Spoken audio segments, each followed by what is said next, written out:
High, আমি দেবযানী। শীতকালে সবারই একটা সমস্যা মেন হচ্ছে তোমার চুল পড়ছে খুব। ঠিক আছে, তো চুলটা যে পড়ছে সেটার অনেকগুলো কারণ আছে। কি কি কারণ? আমরা অনেক সময় দোষ দিই যে না, বর্ষাকাল বলে চুল পড়ছে, শীতকাল বলে চুল পড়ছে, গরমকালে ঘামের মধ্যে ময়লা বসে চুল পড়ছে, এরকম ব্লা ব্লা ব্লা অনেক রকমের আমরা লোকের কাছে বলতে শুনি। কিন্তু বিশ্বাস করো, এগুলো কোনোটাই চুল পড়ার কারণ নয়।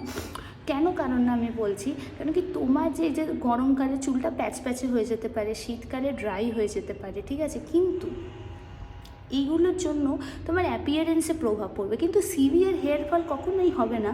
তো যখনই দেখছো কি সিভিয়ার হেয়ার ফল হচ্ছে, মানে দিনে 50 থেকে 100টার বেশি চুল পড়ছে, ঠিক আছে, স্ক্যাল্প ফাঁকা হয়ে যাচ্ছে বা ব্রেকেজ হচ্ছে, মানে তোমার মাথায় চুল আছে কিন্তু স্ক্যাল্পে চুল আছে কিন্তু ভাঙা ভাঙা সব, এক একটা দিক দিয়ে ভাঙা ভাঙা, যেটা কিছুদিন আগে আমারও প্রচণ্ড পরিমাণে হচ্ছিল।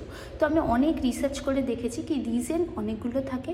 তার মধ্যে একটা হচ্ছে তোমার ভিটামিন ডি এর অভাব।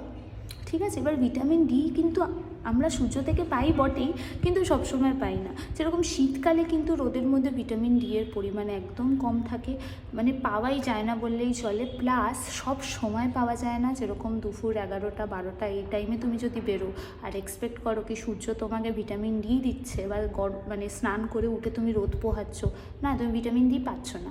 ভিটামিন ডি কখন পাওয়া যায়? সকাল 7টা থেকে 8টা 9টা এই টাইমের মধ্যে পাওয়া যায়। ম্যাক্স টু ম্যাক্স 9টা বাজবে, তারপর দিয়ে ভিটামিন ডি পাওয়া যায় না।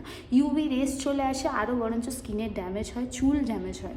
ঠিক আছে, এবার ব্যাপারটা হচ্ছে কি বলবো, তোমার এটা হচ্ছে ভিটামিন ডি। এবার ভিটামিন ডি এর সাপ্লিমেন্ট সব দোকানে পাওয়া যায়। তুমি অবশ্যই তোমার যদি মনে হয় ডক্টরকে কনসাল্ট করে বা একটা টেস্ট করে নিতে পারো যে সত্যিই কম আছে কিনা। তবে কম থাকে, জেনারেলি থাকে, সবারই থাকে। ঠিক আছে, বিশেষ করে যারা বাড়ি থেকে সেরকমভাবে বেরোয় না সকাল সকাল, তাদের থাকে। সেক্ষেত্রে তুমি সাপ্লিমেন্টস নিতে পারো। ভিটামিন বি টেস্ট করে দেখতে পারো বি কমপ্লেক্সে সেটা আছে কিনা। আয়রনের ডেফিসিয়েন্সির জন্য চুল হেয়ার ফল হয়।